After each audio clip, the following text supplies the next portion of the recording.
Welcome everybody once again to the chilly morning Scarborough. We'll be reading from Srimad Bhagavad Gita today.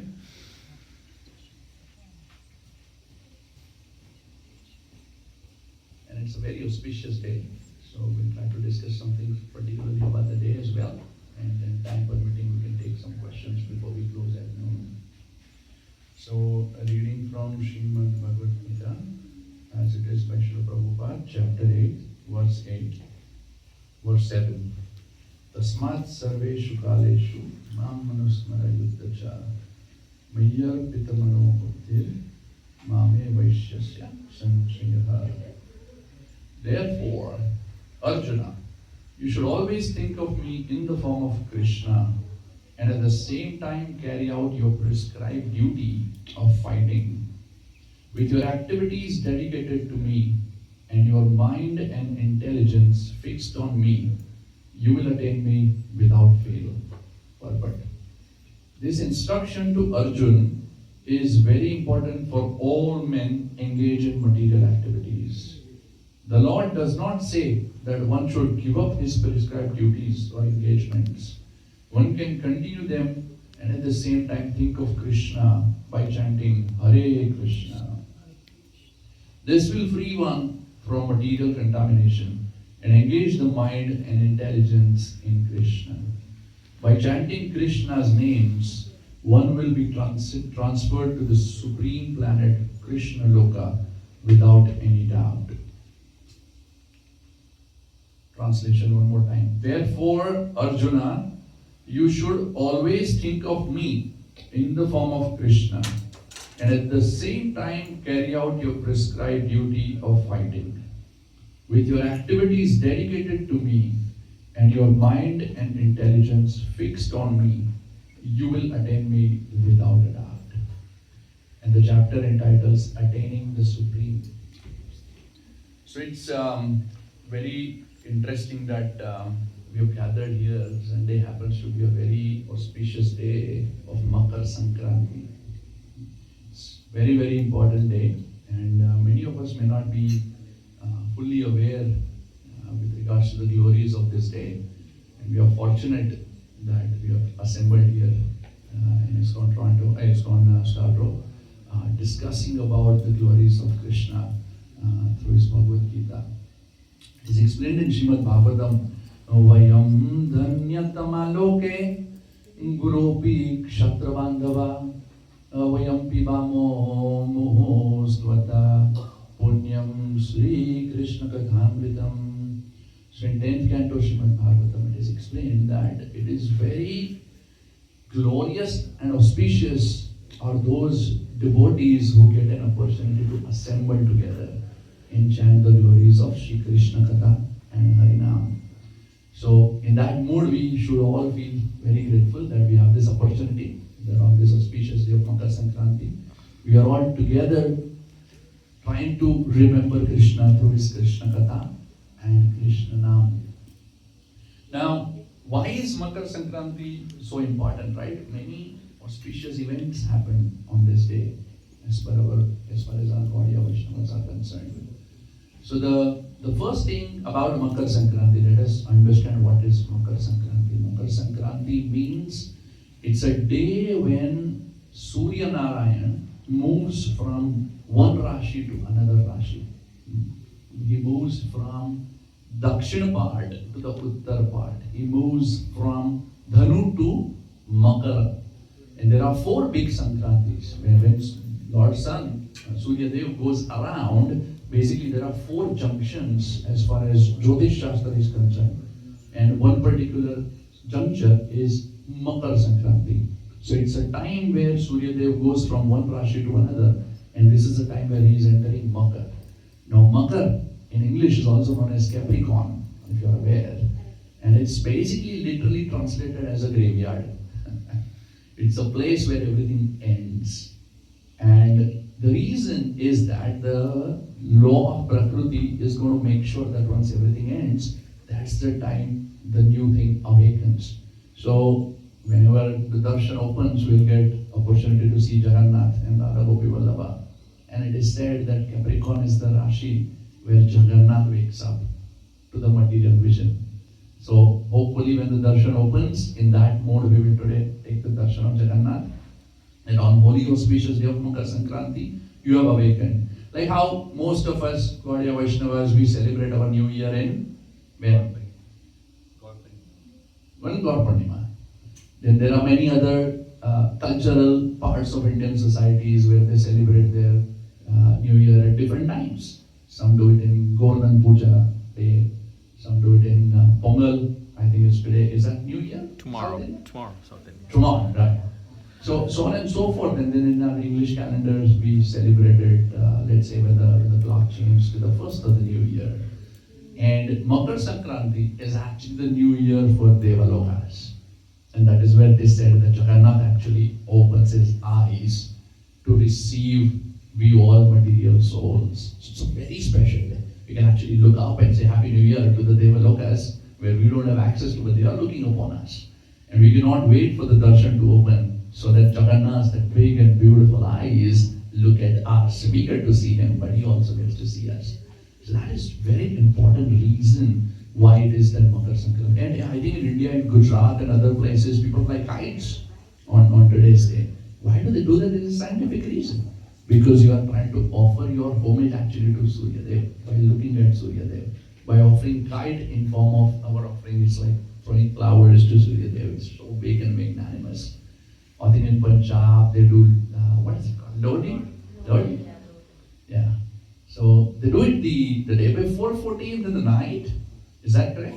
On the night, and they lit a fire and so on. So that is also in anticipation and preparation of today, when the sun moves. What is fire? Agni. And Agni is what? Representation of Surya Dev himself. So Lodi actually in one sense represents that we are ready and we are welcoming you, O Surya Dev, in our lives. Now why is this very, very important? There are a lot of scientific reasons, but I'll try to explain in a very simple form given the time today. That there are two parts. Now Bhagavad Gita, if you look at the very first verse, all of us know first verse, right? We have heard so many times. It says, who knows the first verse of Bhagavad Gita? Yes, Mataji. Dharma Kshetre, nowadays. Kuru Kshetre. Samaveta, Yuyuksavaha, Mamaka, Pandavashtaiva, Kimakurvaka, Shanjaya. Very good. So, the word Yuyuksavaha, Prabhupada explains as soon as I can locate it. Yuyuksavaha Prabhupada explains it to be the fight, the desire to fight. And it also represents the dvandva, the duality of this material world, right? We all understand the word duality. There's day, there's night. There's good, there's bad. There's happiness, there's distress. Similarly, where does all this come from? This comes from the Prakriti in which we live. And one of the biggest sort of caretaker of this Prakriti is Surya Dev again. So Surya Dev also in that similar scientific manner, as he goes around, 6 months of the year he is in what is called as Dakshinayana, and 6 months he is in Uttarayana. Now that is where the term comes, and there are so many beautiful stories we'll talk about. So he has finished Dakshinayana as of last night. This morning when he came out, he's starting his journey to Uttarayana. What is Uttara? North.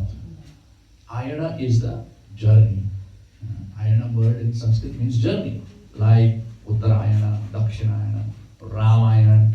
Ramayana actually means the journey of Ram. So like that in Uttarayana, basically sun has started to travel in the northern hemisphere. And this is a time where it is called as most auspicious time for next 6 months. So all the holy samskaras, all the important ceremonies are all done during the northern, when sun is in northern hemisphere. Now we'll try to relate to where all these things are mentioned, right? So first of all, Bhagavad Gita, right? We all actively distribute books in our Sankirtan programs. We distribute Bhagavad Gita and as well as we read it. And as a part of that, we understand that Srimad Bhagavad Gita, Lord Krishna himself talks about this Uttarayana. Does anybody know where does he do that? I've done a little bit of research and I've found it out. It's in the same chapter. The very verse that we are talking about, and we'll connect all this back to the verse we spoke. The verse that we spoke about was 8.7, which essentially says, Krishna says, always think about me. And as you do that, you make sure that you cannot just sit and meditate. We are not like Goswamis, unfortunately. We are not Goswamis of Vrindavan just yet. And we don't even know whether we can aspire or try to become that. If we imitate, we cannot survive. So we all are ordinary human living entities of this world. We have to do our jobs. We have to raise our kids. We have to earn. We have to do household chores, right? We all have to do that. So as we do those materialistic activities, apparently, now one way to look at it is the minute you relate anything to Krishna and Krishna consciousness, it is no more material. But at the same time, Srila Prabhupada very nicely explains that Krishna himself is calling these as dharma, that one must follow their prescribed duties, which is nothing but dharma. And how do we do it? We will talk about it in the second half. We'll talk about what is dharma, how do we follow it, and then how do we uplift it to bhakti level. We'll discuss that. So back on Makar Sankranti, right? We want to make sure that we follow this book. This is the Bhagavad Gita as it is. It is the prescribed, recommended book for the age of Kali. Krishna gives a lot of instructions in that book. And one of the simple instruction he's giving in 8.24 is, he says, Agnir Jyotiraha Shuklaha Sharmasa Uttarayana. He uses this word Uttarayana in Bhagavad Gita. What does he say? Those who know the Supreme Brahman attain that Supreme by passing away from the world during the influence of fiery God in the light at an auspicious moment of the day, during the fortnight of the waxing moon, or during the 6 months when the sun travels in the north. So Krishna himself puts his rubber stamp saying why these 6 months, the next 6 months are so important for our bhakti. And they come every 12 months. So we still have almost, give or take at any given point in time, 50% probability of making it back to Godhead simply by doing our prescribed duties. That's what Krishna is explaining in 8.24. Now also, one very important thing happened on this day. You all know Bhishma Pitama? You all have heard of Bhishma Pitama? Yeah. Yes? No? Yes. Don't know? Yes. Okay, very good. So, since everybody is aware of Bhishma Pitama, he was Pitama, he was a grandfather to Arjun and all of us in some sense.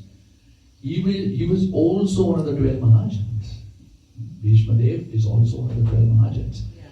And in the whole episode of Mahabharata, there are nearly lakhs of verses where it is quoted that Bhishma Dev is giving the Gyan of Dharma, Artha, Kama, Moksha to Yudhishthira Maharaj when he is about to pass. And we all remember how he was going to pass, right? He was laying on the bed of arrows. Now, most of us can't even relate to what it could be, right? We can't even tolerate one pinprick, one thorn while offering a rose. If it goes, you forget the ecstasy of offering the rose to Krishna. You feel so pity about one's own self, right? But he was laying on the bed of arrows, unimaginable in some sense. And yet in that state of mind, he was doing two things.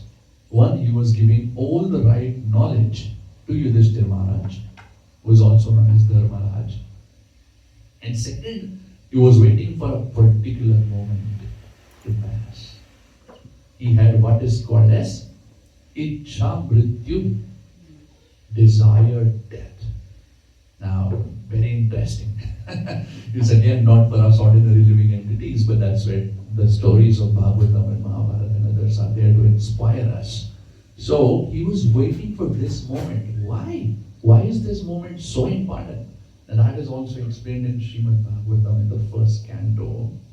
It says, Dharma pravadatastasya kala pratyupasthitaha yo yoginas chanda mrityorva chindastastur tarayanaha.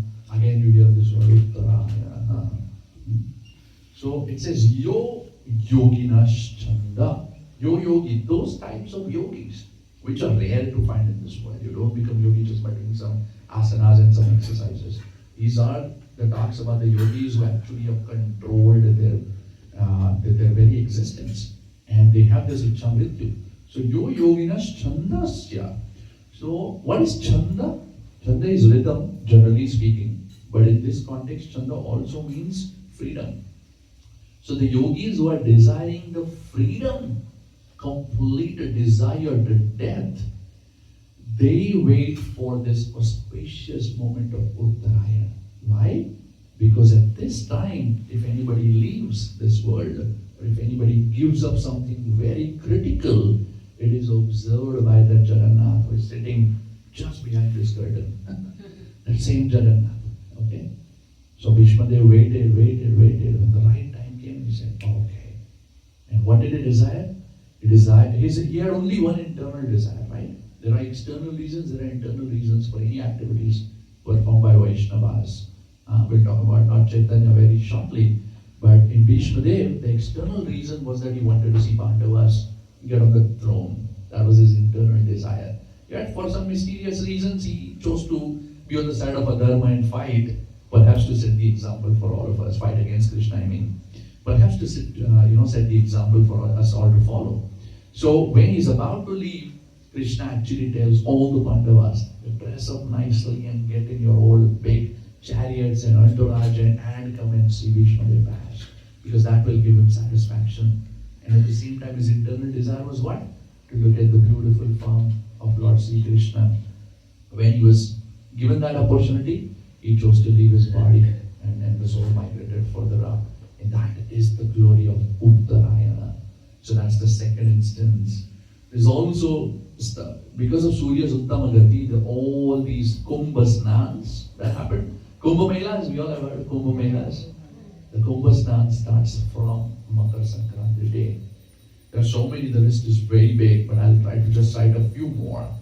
Also, this day is very important for doing Snan, offering oblations to Suryadev, but doing Snan is specific kundas and places and like that. Why? Because this day, Ganga Mata actually came from the tip of Lord Vishnu and chose to follow in right behind Bhagirathi Muni when he was going to the ashram of Kapil Dev. And hence, for any of us from Bengal, there is a place called Ganga Sagar. Anybody from Bengal here? Yeah. Oh, many. And Ganga Sagar has some world famous mela that is kind of set up in and around this time. That is just to remember and worship Mother Ganga. Also, the word Uttarayana, Uttar is very naturally speaking is north, as we said, but there is another meaning to that. Very, very important meaning for us all Vaishnavas to know. On this day, to do dan, to do charity is very important. Now, we all do charity, generally speaking, but today, why is it so important to do charity? See, the fun part about all this Vedic and traditional things is that we may be doing things, but we may have forgotten the reasons why we do it. So it's good to get a refresher of why, then we can do it more actively and appropriately. So we do dan. Why? Because Lord Krishna did the biggest dan on this day by saving the life of Uttara. Who was Uttara? Abhimanyu's wife. Close. Somebody's mom. Abhimanyu's wife. Whose mother? Yes. Parikshit Maharaj's mother. Parikshit Maharaj is the only reason we have all those divine books which are on display by the side of Vijay Prabhu. Srimad Bhagavatam. Yeah. He was instrumental in bringing Srimad Bhagavatam down to this material world. Now, if it were not to be for him, we wouldn't have had a chance to even look at this Srimad Bhagavatam. And how did it happen? Ashwatthama decided that I'll completely wipe out this entire lineage of Pandavas. So what did he do? He shot a Brahmastra. Now, beauty of Brahmastra is it has a very specific GPS system in it. It doesn't miss. It's not like our Google Maps and Apple Maps and Waze, which messes up sometimes. Brahmastra is very particular. It never misses. And he pointed that Brahmastra to the womb of Mother Uttara. And it's a very beautifully explained in Mahabharata that at that time, Mother Uttara was running to Lord Krishna, saying, please save me. Who but you, Madhusudana, could protect? Garbhavasam mahadukam trahimam Madhusudana. He says, there's no more pain than to see the child die in the womb. Imagine the state of that mother. Lord Krishna protects. And when Krishna protects, out comes Parikshit Maharaj. Now that thing happens around this time. And her name was Uttara. And as Lord Krishna protected her, Lord Krishna's one of the many names became Uttara. And hence Uttarayana. So that's another beautiful citation that goes in the scripture that why this is so important. And comes the most important part that we spoke about all this little bit kind of divine things, right, from our perspective. But then came that same divine Sri Krishna Chaitanya, Radha Krishna, Nahiyanya. That same Lord Krishna in the mode of Srimati Radharani combined together and became who we know as Lord Chaitanya. So that Chaitanya Mahaprabhu, when he descended over 540 years back, 540 years back, he came in the mood of a devotee. And in the mood of a devotee, He wanted to teach all of us how an ideal devotee should live. So in order to do that, Kaviraj Goswami explains in Srimad Chaitanya Charitamrita, says in Adi Lila 7:33, Eta boli mane kichu kariya vichar sannyasa ashrama prabhu koila angikar. One fine day he decided that all these living entities who are not respecting Krishna, at least back in those days, they respected the one wearing a saffron robe of a sannyasi in Bengal, in India. So he said, you know what? I have come as a Patita Pavana, but if I just go around teaching, he used to be Nimai Pandit before he became Sri Krishna Chaitanya and then sannyasi, Sri Krishna Chaitanya. So he realized that if I just keep going around teaching Sanskrit or teaching some form of grammar as Nimai Pandit, not many are going to get benefited. Only a few will get. So how do I liberate everybody, one and all? How do I give this Krishna prem to everybody? Unless I shave off my head, unless I wear the saffron robes, and unless I preach about the Krishna bhakti, nobody is going to get benefited. So in that thought, he gave up and took sannyas on this very day, Makar Sankranti. Keshav Maharaj actually gave him sannyas. And again, in Adi Lila 17:2-72, it is further explained. All these internal reasons of him taking sannyas are explained. Someday in Dwar Purnima, we'll talk about those katha in details about how Mahaprabhu takes sannyas. But Mahaprabhu taking sannyas on this day is so symbolic of somebody expressing their love and compassion for the fallen conditioned souls. Mahaprabhu had no business. He's Lord Krishna himself. Why would he come down first of all? And then take a humble form of a disciple, and then take initiation, and then take sannyas initiation. And so he lived the lifestyle of devotee, and hence he's trying to teach to us that if you genuinely love something, try to give Krishna to that person and do whatever it takes to give Krishna to that person. What did he have to do? He had to take sannyas. Imagine.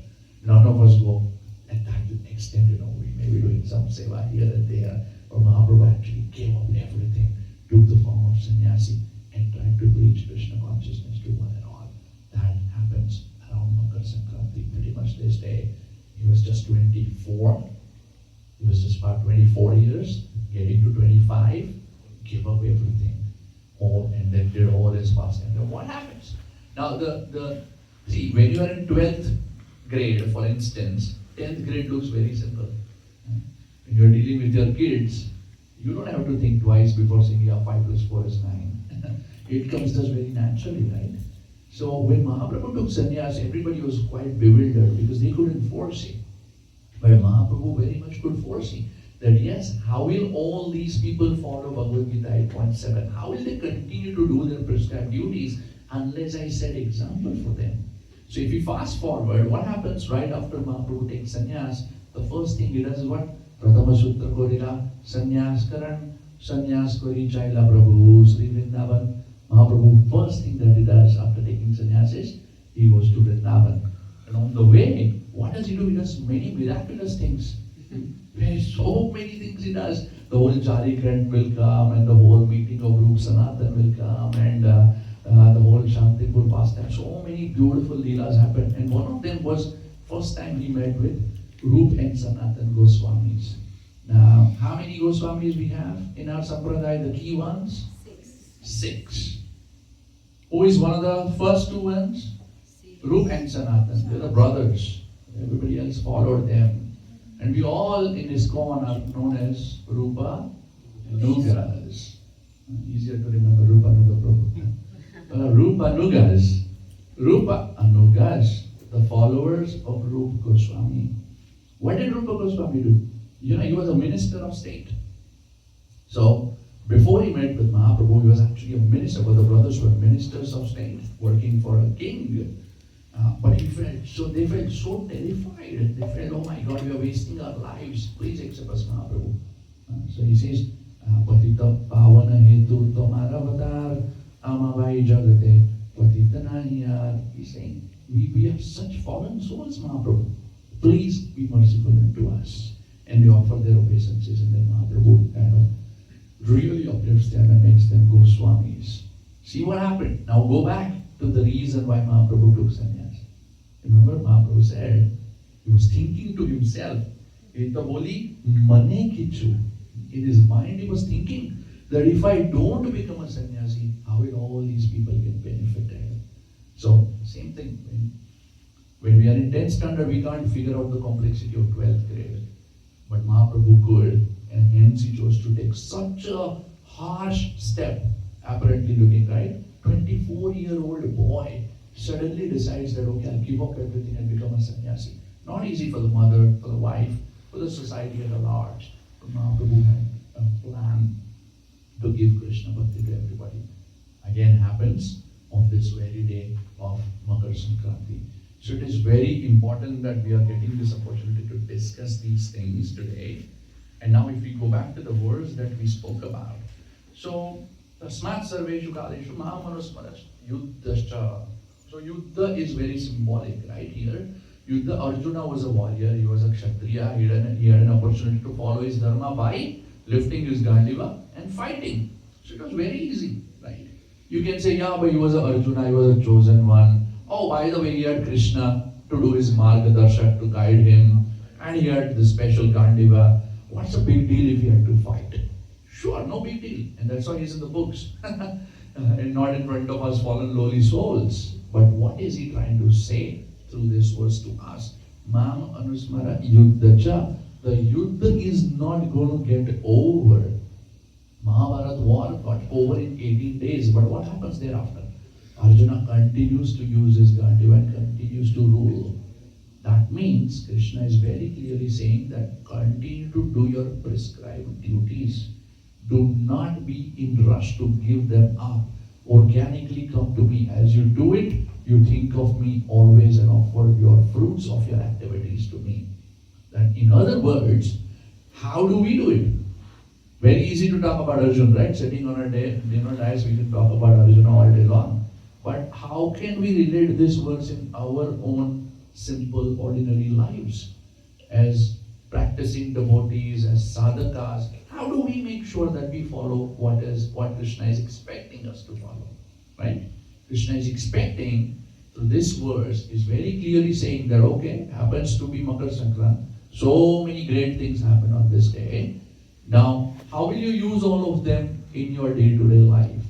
You can use all of them in your day-to-day life by following your prescribed duties and adding Krishna to that. How do we add Krishna to that? Does anybody know how do we add Krishna? Krishna is sitting there on his throne doing his Swadharma. How will we add Krishna in the mix? Krishna has come in this holy day. Krishna has come to this material world in the form of his holy name. Nam namakari bahudani sarva bhaktish. What is the verse? Nam namakari bahudani sarva shaktish tatrarpita niyamita smarena kala. It is Golokera Premadana Harinam Sankirtan. So Mahaprabhu has come, Krishna has come to this material world in the form of his holy name. I'll try to share a secret formula of how we can actually follow what Arjuna followed. So there are two players here, right? There is Krishna, there is Arjuna. Krishna in his original form, Arjuna in his original form with a Gandiva. Clear role, responsibility, clear designation. You are a Pandava, you are on the side of Dharma, you have to pick up a bow and arrow and shoot. Fight. Kill the Adharmis, I am there to guide you. Straightforward equation. How do we bring it down? That same Krishna will come down in the form of holy name. We just spoke about it, Harinam. So we have Harinam. And Arjuna comes down in this material world in the form of us. We all are actually nothing but representatives of Arjuna. Now, how do we make sure that everything that we spoke about, we are practically able to do. See, it's very beautiful to read about all these stories in Bhagavatam and Gita, but it is most important that how is it relevant to me. So the application, the practical application of spirituality is what makes us eligible to practice Krishna consciousness in a more meaningful and purposeful way. Otherwise, it's like a wave. We do it for some time, then we get tired, then we go away. If we want to do it for longer run, we need to know the reasons why should we do it, and we need to exactly know how should we do it. So we said that yes, we can bring Krishna down in our lives in the form of Harinam, and we ourselves are the representatives of Arjuna. Now how do we take part in this Mahabharata, or how do we follow our prescribed duties? So if you connect the dots, Arjuna was simply following whatever was told by Krishna, and we have to simply follow chanting of the holy names. And how do we do it? When we chant the holy names in the mode of Trinada, Pisunichena, Tarora, Pisarishnona, Amani Namanadena, Kirtaniya Sadahari, one of the finest writings of same Lord Chaitanya Mahaprabhu is, what are these 8 holy verses from? Who knows? Does anybody know? What did Mahaprabhu write? He wrote just one thing. He wrote Shikshashtakam. And this verse is in that Shikshashtakam. It's the 3rd verse of Shikshashtakam, which talks about the mode of humble servant of Srila Prabhupada, servants of his servants. You have to take the holy name now. Now, how will all this happen? So let us again go back to those times. Try to visualize how it would have happened. Everybody woke up in the morning and Arjun says, okay, I'm ready, dressed up, I did my Gayatri, I did my japa, I'm ready to fight. He climbs up on his chariot. What does he do first? Can you think about what would he have done first? What do you do first when you sit in the car? Let's say I drove from Pickering to here and I didn't know the roads. What would I have done first?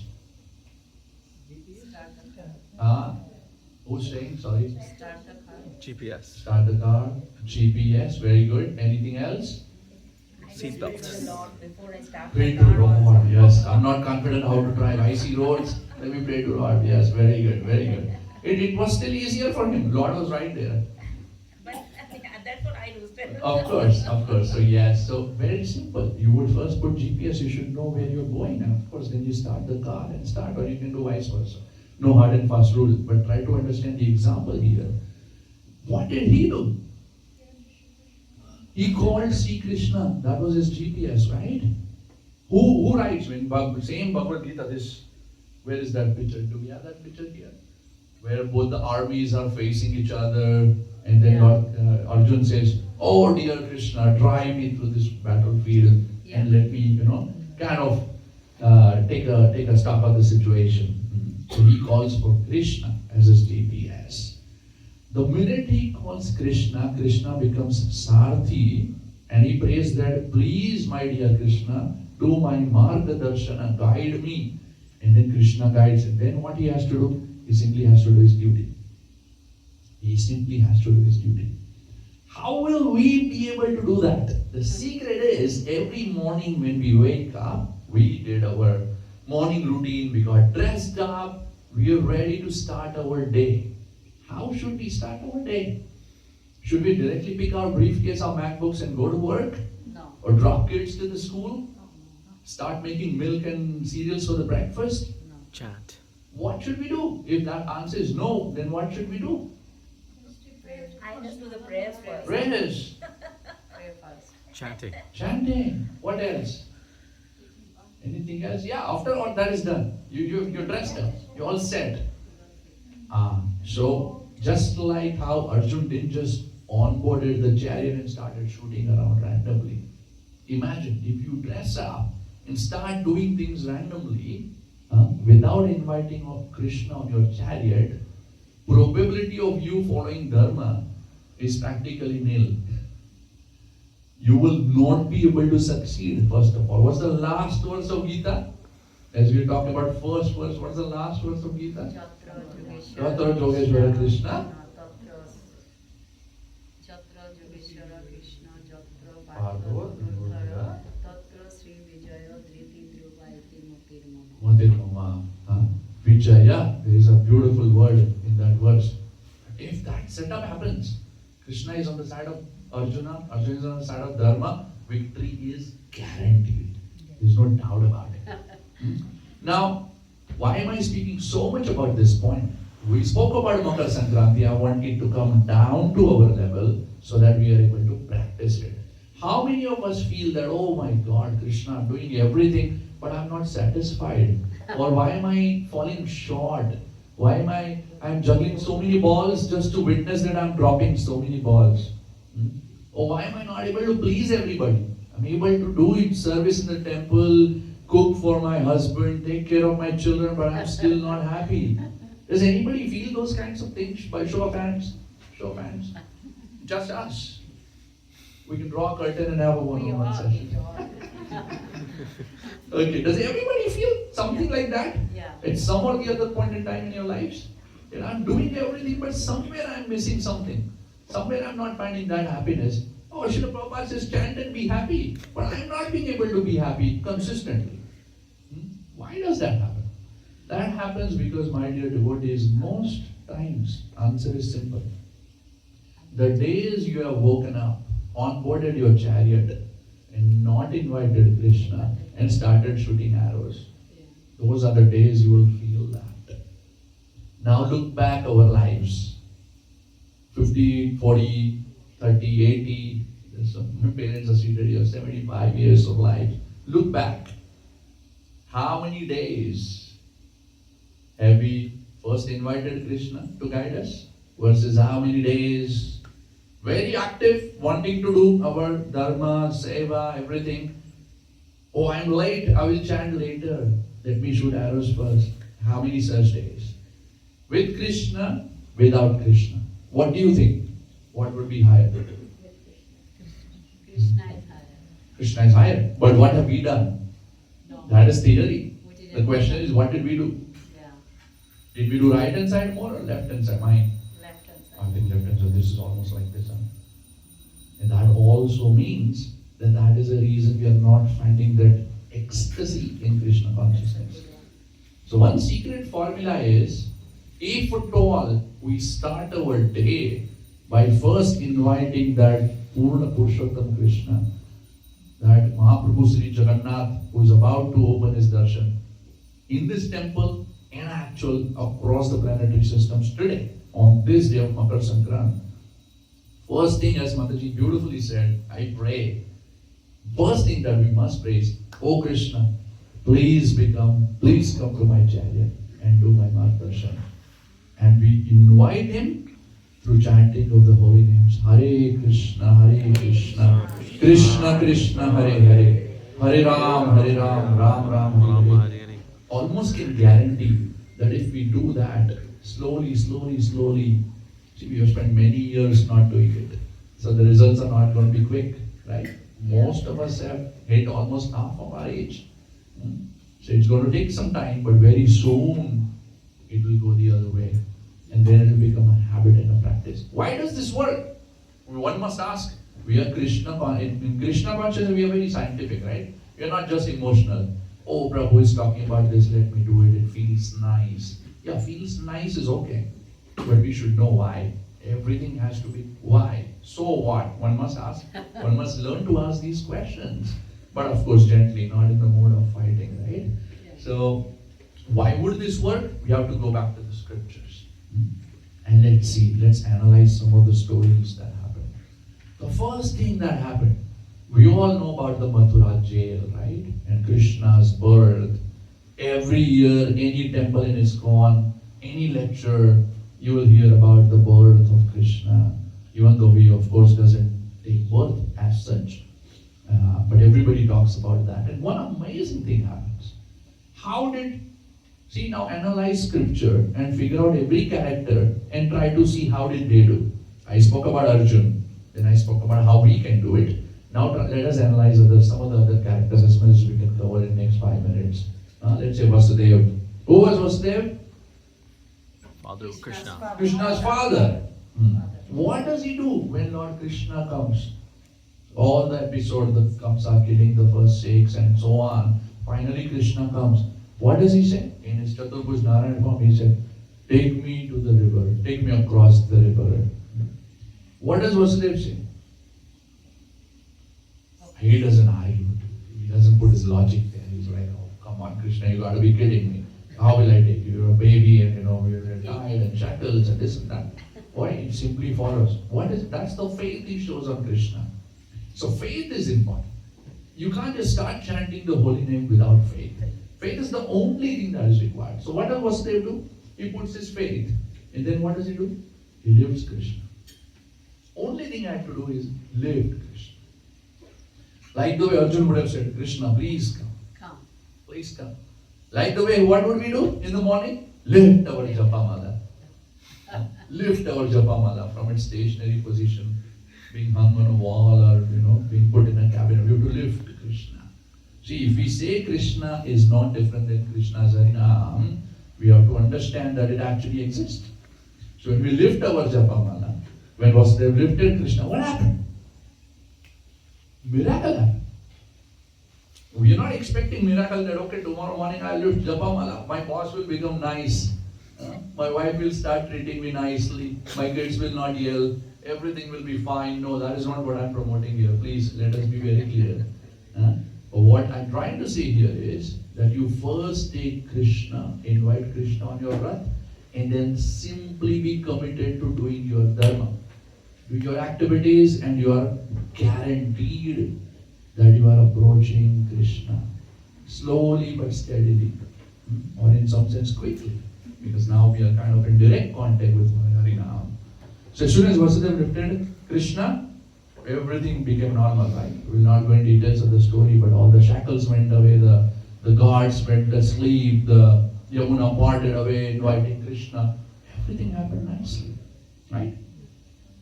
Similarly, we can talk about, let's say, Ramayana. Okay, one striking example that comes to mind is when Hanumanji did so much seva and he just couldn't, Ramji couldn't pay him back. What did he do? Ramji simply says, what is the verse? Explain it in Ramayana. He says, Eka upakarasya pranandasyami he kape sheshasya iha upakaranam bhavanno rinino vayam. I am indebted to you for lifetimes. I cannot pay back, my dear Hanuman. You are one amazing personality. What you have done for me, nobody could do. And I have nothing to repay. So just be happy doing that seva to me, and I'll always be in the mood of your servant. Glorious is that Lord who has a servant like Hanuman, and glorious is that servant who has a Lord like Lord Shri Ram. Similarly, same thing happened, right? When the gopis came, what did Krishna do? Krishna said, I cannot pay you back for your love. All you do is, did he say, stay back and play with me? No. What did he say? What did he say, mother? He said, now go back. Go back and continue doing what you are doing. So this very important verse of Bhagavad Gita 8.7 prompts us very clearly, directly by Lord Shri Krishna, that be firmed up, be rooted in what you are doing in your services, just as Krishna is the first thing, and will be able to actually achieve perfection. Srila Prabhupada ki Jai. Does anybody have any comments or questions? We have a few minutes, we can take maybe one or two questions, if any. So Makar Sankranti is start today? Today, yes. Sankranti is a tithi. Tithi lasts for a few hours within 24 hours. So it is happening today, right away. Tomorrow also, yes? Makar Sankranti tomorrow also it will? So we'll have to see the Panchanga, etc. But it is basically happening today. Today. Right now it is happening. And the best way to do is you take a pot of, of course, darshan. You can also take a pot of water, offer your argya to Suryadev in the form of Surya Narayan, and then pray. Pray to Suryadev that we get that determination to follow our Swadharma. And don't miss today's darshan. I'm telling you, Jagannath has actually opened his eyes, literally and factually. So very, very important that we get a glimpse of that version. Okay? Any other comments, questions?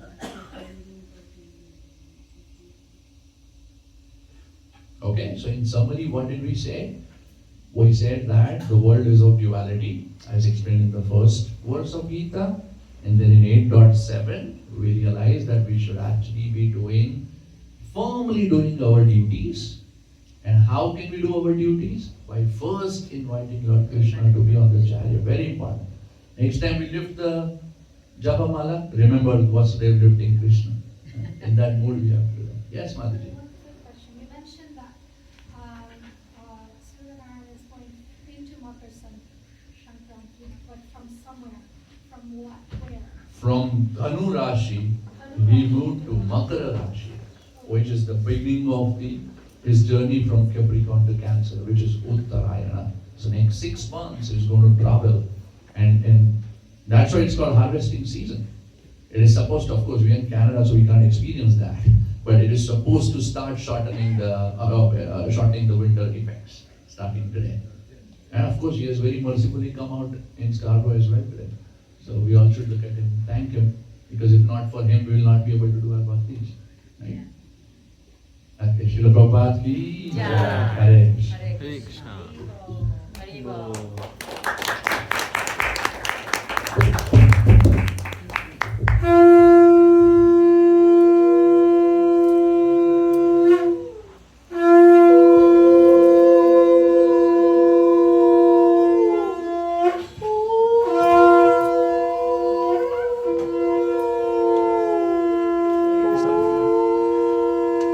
I want to talk with you, okay?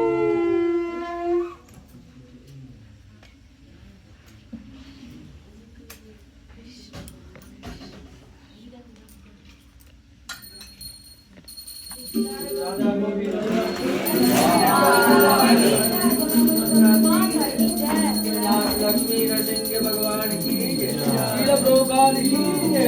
Gaur Brahmadev Hare Bol.